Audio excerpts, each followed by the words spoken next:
በስመ አብ ወወልድ ወመንፈስ ቅዱስ አሐዱ አምላክ አንድ አምላክ በሚሆን በአብ ወወልድ ወመንፈስ ቅዱስ ስም አምነን መስከረም 19 በዚች ቀን ያለ ደም መፍሰስ ሰማዕት የሆነ የአርማንያ ሊቀ ጳጳስ ቅዱስ ዲዮቆርጎርዮስ ከአዘቅት የወጣበት መታሰቢያ ነው። ይህም በንጉሱ ድርጣድስ ዘመን በአርማንያ ሀገር ራሱን ባሪያ አድርጎ ይኖር የነበረ ይህም ንጉስ ከሃዲ ነበርና ዕጣን ሊያሳርግ ወደ ጣዖት ቤቱ ሲገባ ቅዱስ ጎርጎርዮስ ጠርቶ ለአማልክት ዕጣን እንዲያሳርግ አዘዘው።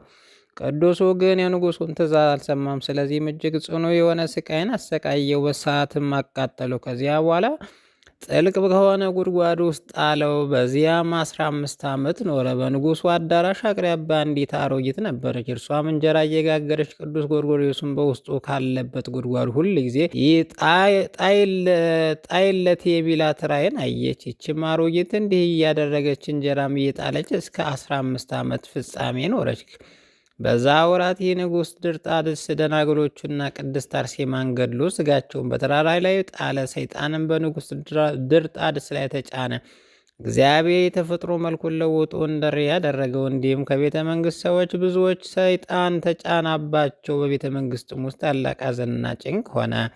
የንጉሥ እህት ግን በሌሊት ራእይን ጎርጎርዮስን ከጉድጓድ ውስጥ ካላወጣችሁት ሳለዚያ አትድኑም እንደሚላት ሰውም አየች። በወገኖቿም ነገረቻቸው። እነርሱም ሄደው ቅዱስ ጎርጎርዮስን ከጉድጓድ አወጡት። በዚያ ጊዜ ቅዱሳን ደናግልም ስጋቸውን ገንዙ በመልካም ቦታ አኖራቸው። ከዚያ በኋላ ንጉሱና የቤተ ሰዎቹ ሁሉም ፈወሳቸው። ዜናውም ሁሉ በዕረፍቱ ታኅሳስ 15 ቀን ተጽፏል። እግዚአብሔር ምስጋና ይሁን፣ እኛንም በዚህ በጸሎቱ ይማረን፣ በረከቱ ከእኛ ጋር ትኑር ለዘላለሙ አሜን። በዚች ቀን ደግሞ የከበረ መስቀል የበዓሉ መታሰቢያ ነው። በተገኘ ጊዜ 3 ቀኖች ያህል በፍጹም ደስታ በዓል አድርገውለት ነበርና እኛንም እንዲሁ በታላቅ ደስታ የበዓሉ መታሰቢያ ልናደርግ ይገባል። ከጠላታችን ሰይጣን እጅ ድነታችን በእርሱ አድርጎልናልና በመስቀሉ ላዳነን ለእግዚአብሔር ኢየሱስ ክርስቶስ ምስጋና ይሁን። ሁላችንም የሐዋርያት የሆነች የከበረች አንዲት ቤተ ክርስቲያን ልጆች ስለኛ ተቀበለውን መከራ ምናምን የምናስበውን በባለሟልነትና በፍቅሩ ወደ እርሱ ያቀርበን ለዘላለሙ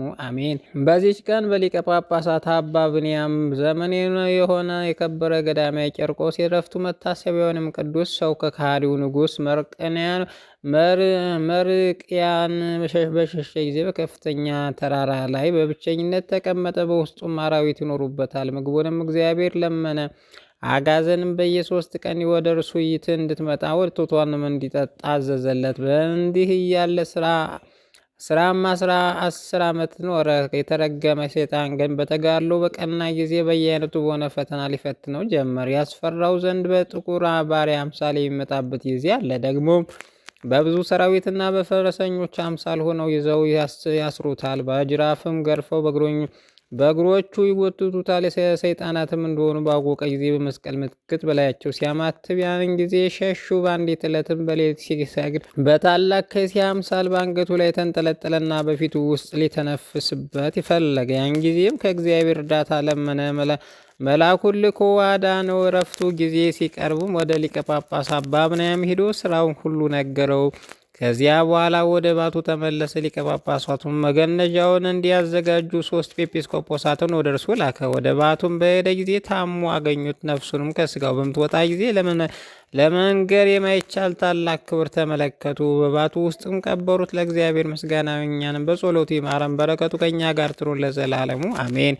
በዚች ቀን የኢትዮጵያ ንጉሥ የናውድ ልጅ የከበረችና የተባረከች ሮማን ወርቅ የዕረፍቷ መታሰቢያ ነው። እርሷም መጾምና መጸለይ የምትወድዎችን እና ችግርን የምትጎበኝ ነበረች። እግዚአብሔርን በጸሎቷ ይማረን ለዘላለሙ አሜን። ጌታ ሆይ ከብልጽግናቸው ብዛት የተነሳ ብዙ መባ ካገቡት ይልቅ ቀዳይቱን አነስተኛ ባንድ ተቀበለው ሁልጊዜ የሚያገለግሉን ኃይላዊት ማለት እያሳሰው በችግር ጊዜ ማቅረብ ምስጋና ተቀበል። እናንተ ቅዱሳን ነቢያት፣ ሰማዕታት፣ ጻድቃን፣ ትጉሃን መላእክት፣ ፍጹማን ደናግል እንዲሁም ደጋጎች ልጅ አዋቂ ሳይሆን የምንሰበሰብበት የጉባኤ ቦታ ባርኮ የመጽሐፍ ወረቀት አዘጋጅቶ ብራና ዳምጾ የጻፈውን ያጻፈውን ከግዕዝ ወደ አማርኛ የተረጎመውን ቃለ ንባቡን በእርጋታ መንፈስና በተመስጦ ሕሊና ያዳመጠውን በደለኛውን የምታስምር ጌታ እናቱ በማርያም ጸሎት ኢየሱስ ክርስቶስ በአንድነት ይማረን። ኢየሱስ ክርስቶስ በአንድነት ይማረን። ኢየሱስ ክርስቶስ በአንድነት ይማረን ለዘላለሙ አሜን።